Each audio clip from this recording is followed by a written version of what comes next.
ሰላም ከመይ ትጸንሑ ክቡራት ተኸታተልትና ነሰዓት ዝሓረናዮም ሓደሽቲ ዜናታት ሒዝና መፂና ኣለና። እዋናዊ ዝኾኑ ዜናታትና ብእዋኑ ንኸበፅሕኩም ሓደሽቲ ዝኾንኩም ሰብስክራይብ ምግባር ይትርስዑ፣ ሼር ላይክ ብምግባር እውን ክትተባብዑና ብኽብሪ ንዕድም። መጀመርያ ኣርእስተ ዜና።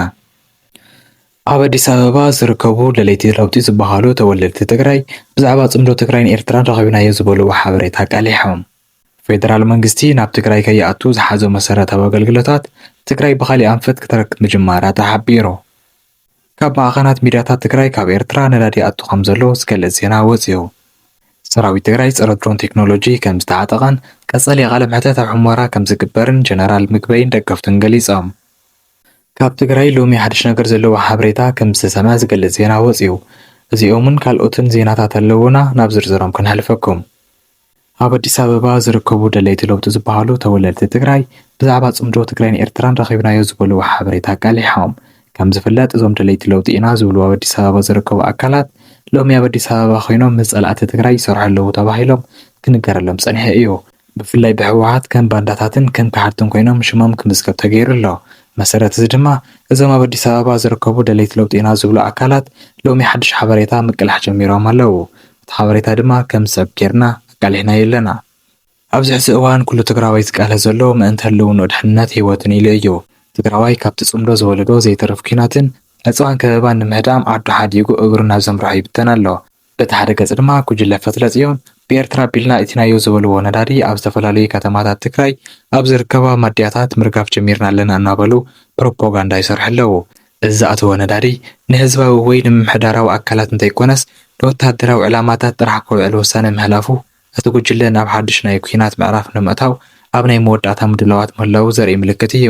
እቲ ነዳዲ ብኤርትራ ኣቢሉ ምእታው ኣብ መንጎ እቲ ጉጅለን መንግስቲ ኤርትራን ሓድሽ ናይ ረብሓን ፖለቲካውን ስልትን መሳሪ ይፈጥር ምህላው ዘርኢ እዩ። እዚ ድማ ኣብቲ ዞባ ዝነበረ ናይ ፖለቲካዊ ሓይልታት ኣሰላልፋ ብምሉእ ዘቐይርን ንመጻኢ ዕድል እቲ ዞባ ናብ ዘገድድ ሕለኽለኽ ዘእቱን እዩ። ነቲ ነዳዲ ንወታደራዊ ዕላማ ጥራሕ ከውዕል ምውሳኑ ንመዓልታዊ ምንቅስቓስ ንሕክምናን ንኣቕርቦት ምግብን ዝውዕል ነዳዲ ብምሕጻር ንመዓልታዊ ህይወት እቲ ህዝቢ ብዝገደደ ከም ዝጎድእ ዘርኢ እዩ። ህዝቢ ኣብ መንጎ ጥሜትን ፍርሒ ሓድሽ ኩናትን ተቐርቂሩ ይርከብ ዝበሉ ኮይኖም እዚ ኣብ ኣላማጣን ካልኦት ቦታታትን ዝረኣይ ዘሎ ናይ ነዳዲ ምርጋፍን ንወታደራዊ ዕላማ ጥራሕ ናይ ምውዓል ውሳነን እቲ ዞባ ናብ ካልእ ናይ ደም ምፍሳስን ህዝባዊ መከራን ምዕራፍ የምርሕ ምህላው ዘረጋግጽ ሓደገኛ ምዕባለ እዩ ክብሉ ሓበሬቶም ኣቃሊሖም ኣለዉ። ካብዚ ሓበሬታ እዚ ንምርዳእ ከም ዝከኣል ኣብዚ ሕዚ ሰዓት ትግራይ ብፌደራል መንግስቲ ዝተኸለቶ መሰረታዊ ኣገልግሎት ትረክብ ከም ዘላ እዩ ዘረድእ። ነስዒቡ እውን እቶም ደለይቲ ለውጢ ኢና ዝብሉ ኣካላት ነቲ ሓበሬታ ዘቃልሕዎ ብትእዛዝ ኣብይ ከም ዝኾነ እዩ ዝንገረሎም ዘሎ። ሰራዊት ትግራይ ፀረ ድሮን ቴክኖሎጂ ከም ዝተዓጠቐን ቀጻሊ ቃለ መሕተት ኣብ ሕሞራ ከም ዝገብርን ጀነራል ምግበይን ደገፍቱን ሓቢሮም። ሰራዊት ትግራይ ፀረ ሰብ ኣልቦ ቴክኖሎጂ ሓዊሱ ብርክት ዝበሉ ስትራቴጂካዊ ኣጽዋር ከም ዝተዓጠቐ ላዕለዋይ ኣዛዚ ሰራዊት ትግራይ ብርጋዴር ጀነራል ምግበይ ሃይለ ኣፍሊጡ። ኣዛዚ ምዕራባዊ ግንባር ሰራዊት ኩናት ብኣድማኢ መንገዲ ክካየድ ዝኽእል ንጹር ራእይን ንጹር ኣመራርሓን ዘለዎ ሓያል ሰራዊት ምስ ዘህሉ ጥራይ እዩ ዝበለ ጀነራል ምግበይ እዞም መሰረታውያን ነገራት ድማ ኣብዚ ሕዚ እዋን ኣብ ሰራዊት ትግራይ ዘለዉ መሰረታዊ ክብርታት እዮም ክብል ገሊጹ። እቲ ሕዚ ዘሎ ሰራዊትና ዝተምሃረን እኹል ርድኢት ሳይንስን ቴክኖሎጂን ዘለዎ ምዃኑ ዝገለጸ ጀነራል ምግበይ ንሱን ካልኦት መራሕቲ እውን ነቲ ሰራዊት ኣብ ርትዖት ዘመንን ስልጠና ካብ ምሃብ ከም ዘይብዙንን ተዛሪቡ ኣሎ። ነቶም ሰብ ኣልቦ ነፈርቲ ወይ ድማ ድሮን ዝምርኩሱ ሓይልታት መልእኽተይ ሎሚ ከምቲ ናይ ቀደም ኣይኮናን ዘለና ፀረ ሰብ ኣልቦ ነፈርቲ፣ ፀረ ታንክን ፀረ ነፈርትን ኣጽዋር ከም ዝተዓጠቕና ተዘይርስዑ ይሓይሽ ክብል ገሊጹ ኣሎ። ኣብ ሚድያታት ብዝለዓለ መደረታት ዝፍለጥን ግን ድማ ናይ ተግባር ሰብ ኣይኮነን ብምባል ብብዙሓት ናይ ብልጽግና ደገፍቲ ዝኾኑ ተጋሩ ዝንቃፍ ጀነራል ምግበይ ሃይለ ሎሚ ኣብ ዝሃቦ ቃለ መሕተት TDF ህዝባዊ ትካል እምበር ንውልቃዊ ረብሓን ንውልቃዊ መራሕቲ መሳርሒ ኣይኮነን ክብል ብዛዕባ ሰራዊት ትግራይ ተሳሪቡ ኣሎ። ዝኾነ መራሒ ከም ዝደለዮ ከመሓድሮ ዝኽእል ትካል እውን ኣይኮነን ክብል ንሰራዊት ትግራይ ገሊጹ ኣሎ። ጀነራል ምግበይ ሃይለ ኣብ ዝሃቦ መብርሂ ስዒቡ ድማ ብዙሓት ኣካላት ምጅማር ውግእ ዘርአየ ምልክት እዩ ክብሉ ይገልጹ ኣለዉ። ምክንያቱ ድማ ኣብ ሰሙን እዚ ክግበር ዝቐነየ ምንቅስቓሳት ሰራዊት ሓቢሱ ትማሊ ጀነራል ምግበይ ዝገለጾ ዕጥቂ ሰራዊት ትግራይ ተደሚሩ ኩነታት ውግእ ትግራይ ተቓሪቡ ከም ዘሎ ዝረኸብናዮ ሓበሬታ የመላኽት። ነስዒቡ ድማ ቀጻላይ ቃለ መሕተት ጀነራል ምግበይ ካብ ሕሞራ እዩ ክኸውን ዝብል ጭምጭምታ ካብ ትግራይ ይስማዕ ኣሎ። ጀነራል ምግበይ ሎሚ ከምቲ ዝውረ ዝነበረ ዘይኮነስ ኣብ ጽቡቕ ኩነታት ጥዕና ከም ዘሎን ዝመርሖ ዘሎ ሰራዊት እውን ኣብ ጽቡቕ ቁመና ከም ዘሎን ኣቃሊሕ ኣሎ። بتوسخو ህዝቢ ትግራይ መንነቱን ህልውናው መጻኢ ዕድላቱን ኣብ ዋጋ ዕዳጋ ኣይእቱን ክብል ጠንካራ ዝኾነ ሓሳብ ብጀነራል ምግበይ ሃይለ ተላዒሉ እዩ። ህዝቢ ትግራይ ብምኽንያት ባህጊ ሰላሙ ልምዓቱን ፖለቲካዊ ሕቶታቱን ከይቐስን ከይዕርፍ ከይዓቢ ክብተን ክፈርስ ይግፋዕ ይብደል ይጓነ እዩ ዘሎ። እዚ ክቕፅል የብሉን ደው ክብል ይግባእ ክብሉ ኣባል ወተሃደራዊ ኮማንድ ኣዛዚ ግንባር ምዕራብ ጀነራል ምግበይ ሃይለ ኣብ ዝነበረ ቃለ መሕተት ሓቢሩ እዩ። ህዝቢ ትግራይ ከም ትሕሉፍ 360 ዲግሪ ዓፄ ከንበርኸካ እየ ምባል ሕዚ ፈጺሙ ዝከኣል ኣይኮነን።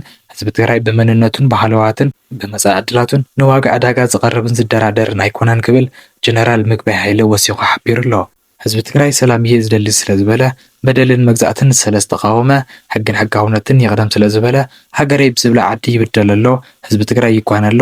ፍልጠቱ ሂወቱ ነዛ ሃገር እዚኣ መዋእሉ ታሪኹ ዝሃበ ህዝቢ ትግራይ እዚ ዓዲ ክትከውን ዝገበረ ህዝቢ ሕዚ ይግፋዕ እዩ ዘሎ ዝበለ ጀነራል ምግበይ ሃይለ ኣብዛ ሃገር ኣብ ሃለዋታ ድሕንነታን ህንፀት ዲፕሎማሲ ምዕባላ ፀጥታ ተቓሊሱ ዋጋ ከፊሉ ብዝሃነፀን ኣሰሩ ብዘንበረላን ዓዲ ህዝቢ ትግራይ ሕማቕ ተፈድዩ ሕዚ እውን ይቕፅል ምህላው ገሊፆም።